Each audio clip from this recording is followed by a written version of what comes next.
ಐಕಿ good ಬಾಯ್. ನಾನು ಸಾಧಾರಣ 1 ವರ್ಷದ ಹಿಂದೆ ಒಂದು ವಿಡಿಯೋ ಹಾಕಿದ್ದೆ ಓರಿಯೋಗೆ ಡೈಲಿ ಏನೇನು ಫುಡ್ ಕೊಡ್ತೇವೆ ಅಂತ. ಅದಕ್ಕೆ ತುಂಬ ಒಳ್ಳೆ ರೆಸ್ಪಾನ್ಸ್ ಬಂದಿತ್ತು. ಹಾಗೆ ಇವಾಗಲೂ ಕೂಡ ಮೆಸೇಜ್ ಮಾಡಿ ಕಮೆಂಟ್ ಮಾಡಿ ಕೇಳ್ತಾ ಇದ್ದೀರಾ ಕೆಲವೊಂದು ಡೌಟ್ಸನ್ನು, ಹಾಗೆ ಕೆಲವೊಂದು ಸಜೆಷನ್ಸ್ ಕೂಡ ಬಂದಿದೆ. ಅದರಿಂದ ನಾನೀಗ ಓರಿಯೋ ಬಗ್ಗೆನೇ ಪುನಃ ಒಂದು ವಿಡಿಯೋ ಮಾಡ್ತಾ ಇದ್ದೇನೆ. ಇದು ನೀವು ಯಾರ್ಯಾರು ಹೊಸ ಪೆಟ್ ಪೇರೆಂಟ್ ಇರ್ತೀರಾ, ಹೊಸದಾಗಿ ಪೆಟ್ ಸಾಕುವವರು ಅಥವಾ ಆಲ್ರೆಡಿ ಸಾಕ್ತಾ ಇದ್ದೀರಾ, ಕೆಲವೊಂದು ಡೌಟ್ಸ್ ಇರ್ತದೆ ಅಂಥವರಿಗೆ ಇದು ತುಂಬಾ ಹೆಲ್ಪ್ ಆಗ್ತದೆ ಈ ವಿಡಿಯೋ. ಸೊ ವಿಡಿಯೋನ ಕೊನೆ ತನಕ ಮಿಸ್ ಮಾಡದೆ ನೋಡಿ. ಫಸ್ಟ್ ಒಂದು ತುಂಬ ಜನ ಕೇಳ್ತಿರೋದು ಅಂತ ಅಂದರೆ ನಮ್ಮ ಪೆಟ್ ಕರೆಕ್ಟಾಗಿ ಫುಡ್ ತಗೊಳ್ತಾ ಇಲ್ಲ, ಊಟ ಮಾಡ್ತಾ ಇಲ್ಲ ಅಂತ. ಅದು ತುಂಬ ರೀಸನ್ಸ್ ಇರ್ತದೆ. ಫಸ್ಟ್ ಒಂದು ಡಿವಾರ್ಮಿಂಗ್ ಕರೆಕ್ಟಾಗಿ ಮಾಡದೇ ಇರೋದಿರ್ಬೋದು, ಹಾಗೆ ಡೈಜೆಷನ್ ಕರೆಕ್ಟಾಗಿ ಆಗದೇ ಇರೋದು ಇರ್ಬೋದು.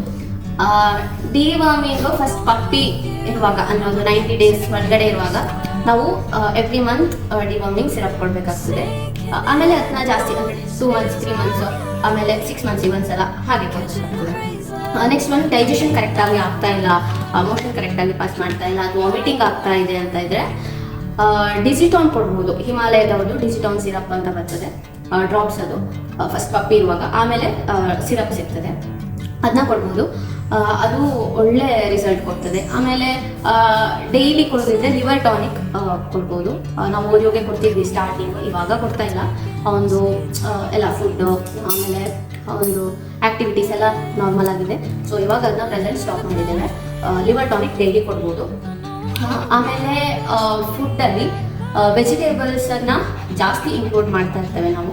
ಕ್ಯಾರೆಟ್, ಬೀಟ್ರೂಟ್, ಬೀನ್ಸ್, ಆಲೂಗಡ್ಡೆ ಸ್ವಲ್ಪ ಕಡಿಮೆ, ಆದರೆ ಒಕೇಶ್ನಲಿ ಆಲೂಗಡ್ಡೆ ಇನ್ಕ್ಲೂಡ್ ಮಾಡ್ತೇವೆ. ಹಾಗೆ ಸ್ವೀಟ್ ಪೊಟ್ಯಾಟೊ, ಪಂಪ್ಕಿನ್, ಕೆಲವೊಂದು ಸತಿ ಸೋರೆಕಾಯಿ ಇದನ್ನೆಲ್ಲ ಇನ್ಕ್ಲೂಡ್ ಮಾಡ್ತಾ ಇರ್ತೇವೆ. ಹಾಗೆ ಟೊಮೆಟೊ, ಆನಿಯನ್, ಗಾರ್ಲಿಕ್ ಇದನ್ನು ಕೊಡಲೇಬಾರ್ದು.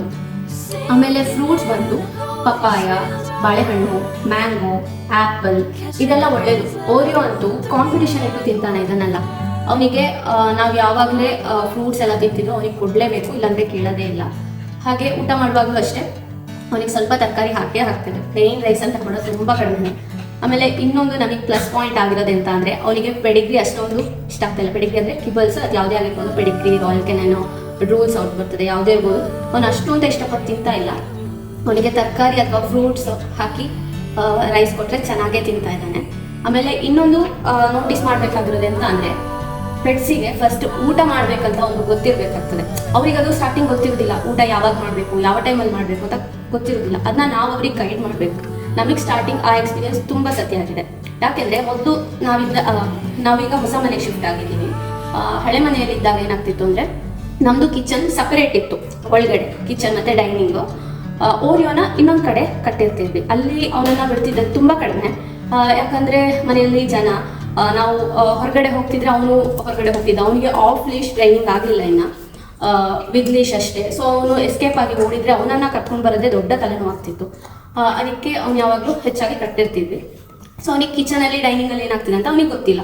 ಅವನಿಗೆ ಒಂದು ಬೌಲಲ್ಲಿ ಊಟ ಹಾಕಿ ಒಂದು ಸೈಡಲ್ಲಿ ಇಟ್ಟರೆ ಅವನಿಗೆ ಅದನ್ನು ತಿನ್ಬೇಕಂತ ಗೊತ್ತಿಲ್ಲ. ಈಗ ಬೆಳಿಗ್ಗೆ ಹಾಕಿದರೆ ಸಂಜೆ ತಿಂತಿದ್ದ, ರಾತ್ರಿ ಹಾಕಿದರೆ ಮತ್ತೆ ಮಿಡ್ ನೈಟ್ ಯಾವಾಗಲೂ ತಿಂತಿದ್ದ. ಸೊ ಅವನಿಗೆ ಅದು ಒಂದು ರೂಟೀನ್ ಕರೆಕ್ಟಾಗಿ ಆಗ್ತಿರ್ಲಿಲ್ಲ. ಇವಾಗ ಏನಾಗಿದೆ ಅಂದರೆ ನಮ್ಮ ಕಿಚನ್ನು ಒಂದು ಕಡೆ ಇದ್ದರೆ ಡೈನಿಂಗ್ ಅದರ ಈಚೆ ಸೈಡ್ ಇದೆ, ಅವ್ನು ಸ್ವಲ್ಪ ಈಚೆ ಇರ್ತಾನೆ. ಅಥವಾ ಅವನನ್ನು ಡೋರ್ ಲಾಕ್ ಮಾಡಿ ಅವನ್ನ ಬಿಟ್ಟಿದ್ರೆ ಅವನು ಇಡೀ ಮನೆ ಓಡಾಡ್ತಿರ್ತಾನೆ. ಹಾಗೆ ಅವನಿಗೆ ನಾವು ಊಟ ಮಾಡಬೇಕಾದ್ರೆಲ್ಲ ಕಾಣಿಸ್ತದೆ. ನಾವು ಯಾವಾಗ ಡೈನಿಂಗ್ ಟೇಬಲ್ ಹತ್ರ ಕೂತಿದ್ದೇವೆ ಅಂತಿದ್ರೆ ಅವನಿಗೆ ಅದು ಊಟದ ಟೈಮ್ ಅಂತ ಲೆಕ್ಕ. ಅದು ನಾವು ಡೈನಿಂಗ್ ಟೇಬಲ್ ಹತ್ರ ಸುಮ್ಮನೆ ಕೂತಿರ್ಲಿ, ಮೊಬೈಲ್ ನೋಡ್ಕೊಂಡು ಕೂತಿರ್ಲಿ, ಅಥವಾ ಊಟ ಮಾಡ್ತಿರ್ಲಿ, ಅಥವಾ ಸಂಜೆ ಹೊತ್ತು ಟೀ ಕುಡಿತಿರ್ಲಿ, ಏನೇ ಆಗಿರ್ಲಿ, ನಾವಲ್ಲಿದ್ದೀವಿ ಅಂದರೆ ಅದು ಊಟದ ಟೈಮ್ ಅಂತ. ಅಷ್ಟಾಗುವಾಗ ಅವನಿಗೆ ಏನಾದರೂ ಕೊಡಲೇಬೇಕು, ಅದು ಅವನ ಪ್ರಕಾರ ಕಂಪಲ್ಸರಿ. ಆಮೇಲೆ ಊಟದ ಟೈಮು ಪಪ್ಪಿ ಸ್ಟೇಜಲ್ಲಿ ಇರುವಾಗ 3 to 4 ಟೈಮ್ಸ್ ಕೊಡಬೇಕು. ಮಾರ್ನಿಂಗ್ ಒಮ್ಮೆ, ಆಮೇಲೆ ಒಂದು 11 o'clock ಟೈಮಲ್ಲಿ, ಆಮೇಲೆ ಆಫ್ಟರ್ನೂನ್, ಈವ್ನಿಂಗ್, ಆ ಥರ ಒಂದು 3-4 hours ಒನ್ಸ್ ಕೊಡಬೇಕಾಗ್ತದೆ. ಆಮೇಲೆ ಸ್ವಲ್ಪ ಟೈಮ್ ಹೋದ ಹಾಗೆ 3 ಟೈಮ್ಸ್ ಮಾಡಿ ಆಮೇಲೆ 2 ಟೈಮ್ಸ್ ಮಾಡ್ಬೋದು. ಆ್ಯಕ್ಚುಲಿ ಈಗ ಓರಿಯೋಗೆ 2.5 year ಆಯಿತು. ಸೊ ಅವನಿಗೀಗ 2 ಟೈಮ್ಸ್ ಆಗಾಗ್ತದೆ, ಮಾರ್ನಿಂಗ್ ಮತ್ತು ನೈಟ್. ಬಟ್ ಅವನಿಗಿಲ್ಲಿ ನಾವು ಊಟ ಮಾಡುವಾಗ ಕಾಣಿಸ್ತದಲ್ವ, ಸೊ ಅವ್ನು ಕೇಳಿ ತಿಂತಾನೆ. ಸೊ ಅದು 3 ಟೈಮ್ಸ್ ಅಥವಾ 4 ಟೈಮ್ಸ್ ಆಗೇ ಆಗ್ತದೆ. ಸೊ ನಾವು ಕ್ವಾಂಟಿಟಿ ಕಡಿಮೆ ಕೊಡ್ತೇವೆ. 4 ಹೊತ್ತು ಒಂದೇ ರೀತಿ ಕ್ವಾಂಟಿಟಿಯಲ್ಲಿ ಕೊಡೋದಿಲ್ಲ, ಸ್ವಲ್ಪ ಕೊಡ್ತೇವೆ, ಅವನಿಗೆ ಎಷ್ಟು ಬೇಕೋ ಅಷ್ಟು. ಆಮೇಲೆ ನೆಕ್ಸ್ಟ್ ಒನ್, ಹ್ಯಾಂಡ್ ಫೀಡ್ ಅಭ್ಯಾಸ ಮಾಡೋದೇ ಬೇಡ. ಅವರು ಎಷ್ಟು ದಿನ ಆದರೂ ಕೋರ್ಸ್ ಇರಲಿ, 1 ದಿನ 2 ದಿನ, ಎಸ್ಪೆಷಲಿ ಶಿಡ್ಜುಗಳು ಊಟ ಮಾಡೋದು ತುಂಬ ಕಡಿಮೆ. ಅವರಿಗೆ ಸ್ಪೆಸಿಫಿಕ್ ಆಗಿ ಇದೇ ಫುಡ್ ಬೇಕು ಅದೇ ಫುಡ್ ಬೇಕು ಅಂತ ತುಂಬಾ ಇರ್ತದೆ. ಬಟ್ ನಾವು ಸ್ಟಾರ್ಟಿಂಗ್ ಅದೇ ಅವ್ನು ಊಟ ಮಾಡ್ತಿರ್ಲಿಲ್ಲ ಅಂತ ಅಭ್ಯಾಸ ಮಾಡಿದ್ವಿ. ಆಮೇಲೆ ಅವ್ನು ಕಾದು ಕೂತಿರ್ತಾರೆ, ಅಂದರೆ ಇವಳೇ ಬರಬೇಕು, ಅವನೇ ಬಂದು ಊಟ ಮಾಡಿಸ್ಬೇಕು ಅಂತ. ನಾವು ಅಕಸ್ಮಾತ್ ಒಂದಿನ ಮನೆಯಲ್ಲಿರಲ್ಲ, ಎಲ್ಲ ಹೋಗಿರ್ತೇವೆ, ಅವಾಗ ನಮ್ಮ ಮನೆಯವರು ನೋಡಿಕೊಳ್ಬೇಕು ಅಂತಾದಾಗ ಆಗುದೇ ಇಲ್ಲ, ಅವ್ನು ಊಟನೇ ಮಾಡಲ್ಲ, ಅಷ್ಟು ತನಕ ವೇಟ್ ಮಾಡ್ತಿರ್ತಾರೆ. ಸೊ ಅದು ಸ್ವಲ್ಪ ಕಷ್ಟ. ಹ್ಯಾಂಡ್ ಫೀಡ್ ಅಭ್ಯಾಸ ಮಾಡೋದೇ ಬೇಡ. ನಾನು ಅವಾಗಲೇ ಹೇಳಿದಾಗೆ ಅವನಿಗೆ ಕಿಬ್ಬಲ್ಸ್ ಎಲ್ಲ ಅಷ್ಟೊಂದು ಇಷ್ಟ ಆಗ್ತಿಲ್ಲ ಇತ್ತೀಚೆಗೆ. ತರಕಾರಿ ಫ್ರೂಟ್ಸ್ ಅದನ್ನ ಇಷ್ಟಪಟ್ಟು ತಿಂತಾನೆ. ಹಾಗೆ ಮೊಸರು ತುಪ್ಪ ಅದನ್ನ ಕೂಡ ಕೊಡ್ತೇವೆ, ಅದು ಇಷ್ಟನೇ ಅವನಿಗೆ. ಆಮೇಲೆ ಟ್ರೀಟ್ಸ್ ಅಂತ ಬಂದರೆ ಟ್ರೀಟ್ಸ್ ಸ್ವಲ್ಪ ಕೇಳ್ತಾನೆ, ಬಿಸ್ಕೆಟ್ಸ್ ಎಲ್ಲ. ಬಟ್ ನಾವು ಕೊಡೋದು ಕಡಿಮೆ, ಇತ್ತೀಚೆಗೆ ತರದೆ ತುಂಬ ಟೈಮ್ ಆಯಿತು. ಅದರ ಬದಲು ಬಾಳೆಹಣ್ಣು, ಕ್ಯಾರೆಟ್ ಈ ಥರ ಏನಾದರೂ ಕೊಡ್ತೇವೆ. ಇಲ್ಲಾಂದರೆ ಇತ್ತೀಚೆಗೆ ಎಲ್ಲ ಕಡೆ ನೀವು ನೋಡಿರ್ಬೋದು ಒಣಗಿಸಿಟ್ಟ ಬಾಳೆಹಣ್ಣು ಇರ್ತದೆ, ಅದನ್ನ ಸಣ್ಣ ಸಣ್ಣ ಪೀಸ್ ಮಾಡಿ ಕೊಡ್ತಿರ್ತಾರೆ. ಸೊ ಟ್ರೀಟ್ಸನ್ನೆಲ್ಲ ಅವಾಯ್ಡ್ ಮಾಡ್ತಿದ್ದೇವೆ.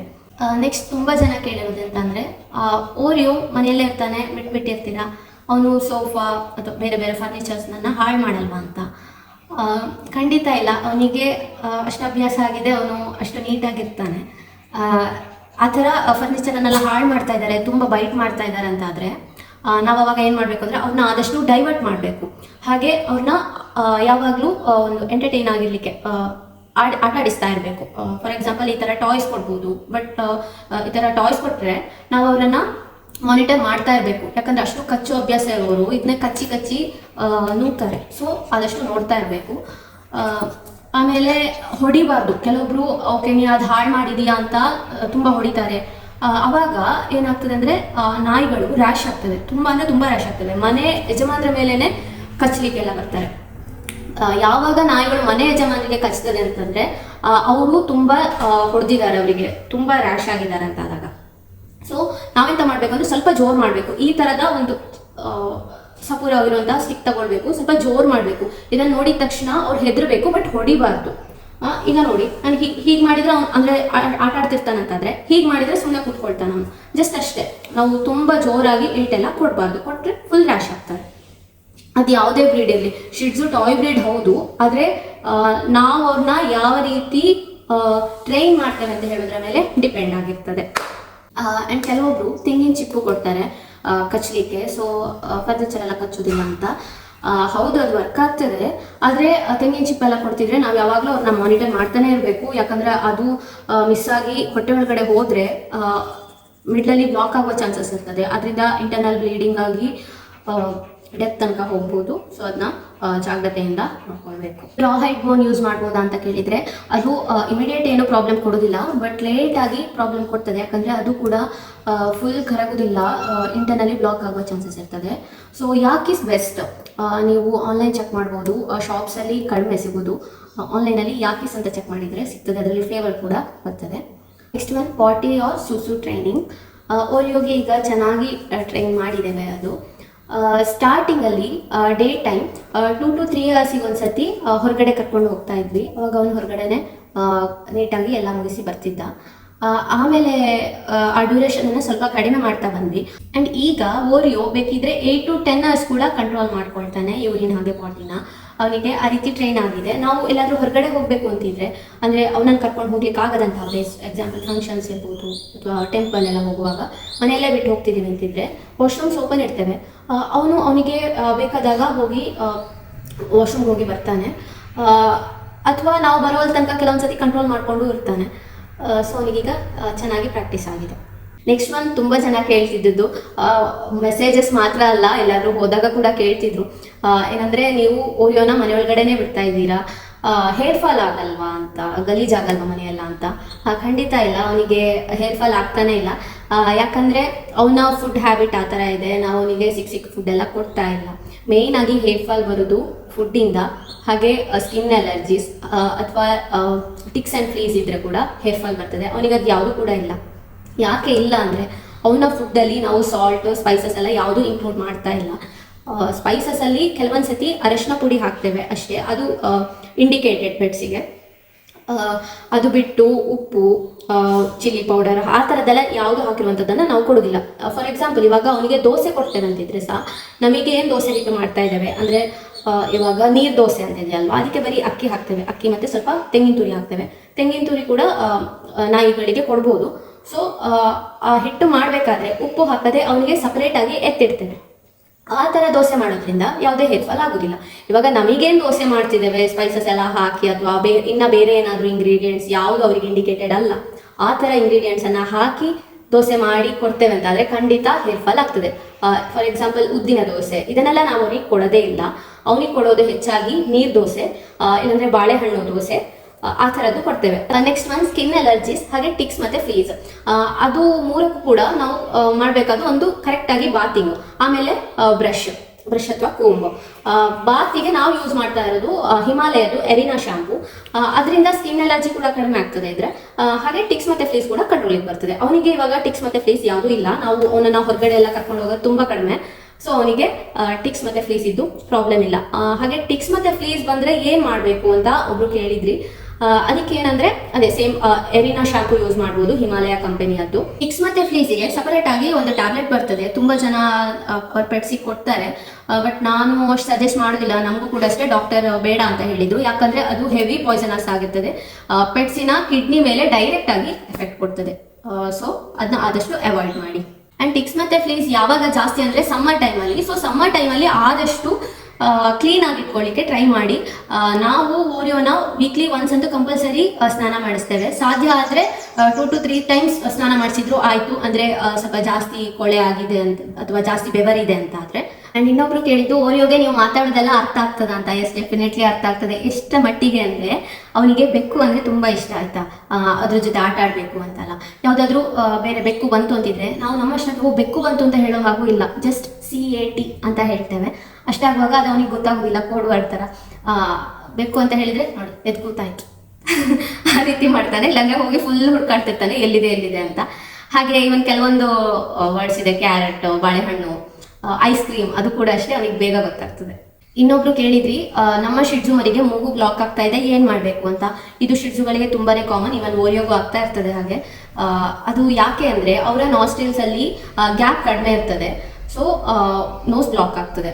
ಅದು ಕಾಮನ್ ಆಗಿ ಕಾಣಿಸಿಕೊಳ್ಳೋದು ಯಾವಾಗ ಅಂದರೆ ವಿಂಟರಲ್ಲಿ ಮತ್ತು ಮಳೆಗಾಲದಲ್ಲಿ. ಅದರಲ್ಲೂ ನಾವು ಸ್ವಲ್ಪ ಕೋಲ್ಡ್ ಐಟಮ್ ಏನಾದರೂ ಕೊಟ್ವಿ ಅಂತಾದರೆ ಬೇಗ ನೋಸ್ ಬ್ಲಾಕ್ ಆಗ್ತದೆ.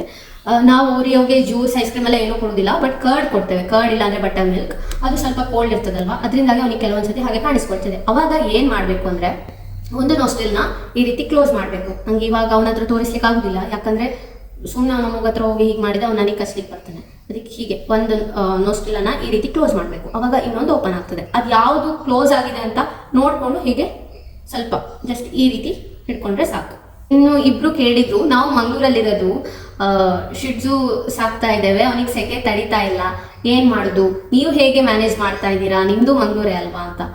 ಹೌದು, ಓರಿಯೋಗೆ ಅಷ್ಟು ಅಂತ ಅದು ಪ್ರಾಬ್ಲಮ್ ಆಗ್ತಾ ಇಲ್ಲ. ಯಾಕೆ ಅಂದರೆ ನಾವೊಂದು ಅವನಿಗೆ ಸಮ್ಮರ್ ಕಟ್ ಮಾಡಿಸಿದ್ವಿ, ಮತ್ತೊಂದು ಏನಂದರೆ ಅವನು ಅಷ್ಟು ಅಂತ ಗಾಳಿಯನ್ನು ಇಷ್ಟಪಡೋದಿಲ್ಲ. ಇವನ್ ನಾವು ಫ್ಯಾನ್ ಹಾಕಿದ್ರು ಅವನಿಗೆ ಸೆಕೆ ಆಗಬಾರ್ದು ಅಥವಾ ನಮಗೂ ಸೆಕೆ ಆಗ್ತಾ ಇದೆ ಅಂತ ನಾವು ಫ್ಯಾನ್ ಹಾಕಿ ಕೂತ್ರು ಕೂಡ ಅವ್ನು ಫ್ಯಾನ್ ಅಡಿಯಲ್ಲಿ ಕೂತ್ಕೊಳ್ಳೋದಿಲ್ಲ. AC ಇಷ್ಟಪಡೋದು ಆಗಿರಲಿ, ಅವ್ನು ಫ್ಯಾನೇ ಇಷ್ಟಪಡೋದಿಲ್ಲ. ಫ್ಯಾನ್ ಇದ್ರೂ ಕೂಡ ಅವ್ನು ಬೇರೆ ಎಲ್ಲಾದ್ರೂ ಹೋಗಿ ಕೂತ್ಕೊಳ್ತಾನೆ.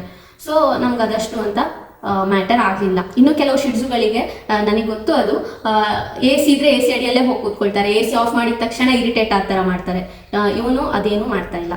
ಹಾಗೆ ಇನ್ನೊಂದೇನಂದ್ರೆ, ಶಿಡ್ಜು ಇರುವವರು ಹೊರಗಡೆ ಕರ್ಕೊಂಡು ಹೋಗ್ತೀರಾ ಅಂದ್ರೆ ಅವ್ರ ಕಾಲಿಗೆ ಏನಾದರೂ ಪ್ರೊಟೆಕ್ಟಿವ್ ಆಗಿ ಶೂಸ್ ಅಥವಾ ಸಾಕ್ಸ್ ತರದ್ ಬರ್ತದೆ, ಅದನ್ನ ಏನಾದರೂ ಯೂಸ್ ಮಾಡಿ. ಡೈರೆಕ್ಟ್ ಆಗಿ ನಾವು ಮಣ್ಣು ಕಲ್ಲು ಇರುವಲ್ಲಿ ಕರ್ಕೊಂಡು ಹೋದ್ರೆ ಅವ್ರಿಗೆ ಬೇಗನೆ ನೋವಾಗ್ತದೆ. ನಾನು 1-2 ಸಲ ಓರಿಯೋನ ವಾಕಿಂಗ್ ಅಂತ ಕರ್ಕೊಂಡು ಹೋಗಿದ್ದೆ. ಚಿಕ್ಕ ಚಿಕ್ಕ ಕಲ್ಲಿತ್ತು, ಅದರ ತನಕ ನಡಿತಾನೆ, ಆಮೇಲೆ ಅವನಿಂದ ನಡಿಲಿಕ್ಕೆ ಆಗುದಿಲ್ಲ, ಹೀಗೆ ಹತ್ತಿ ನಿಂತ್ಕೊಳ್ತಾನೆ ನನ್ನನ್ನು ಮೇಲೆ ಎತ್ಕೊಂತ. ಸೊ ಅವರನ್ನ ಆದಷ್ಟು ಹೊರಗಡೆ ಕರ್ಕೊಂಡು ಹೋಗಬೇಡಿ. ಕರ್ಕೊಂಡು ಹೋಗ್ತಿದ್ರು ಕೂಡ ಎತ್ಕೊಂಡು, ಇಲ್ಲಾಂದ್ರೆ ಕಾಲಿಗೆ ಏನಾದರೂ ಪ್ರೊಟೆಕ್ಟಿವ್ ಆಗಿ ಏನಾದರೂ ಹಾಕೊಂಡು ಕರ್ಕೊಂಡು ಹೋಗಿ.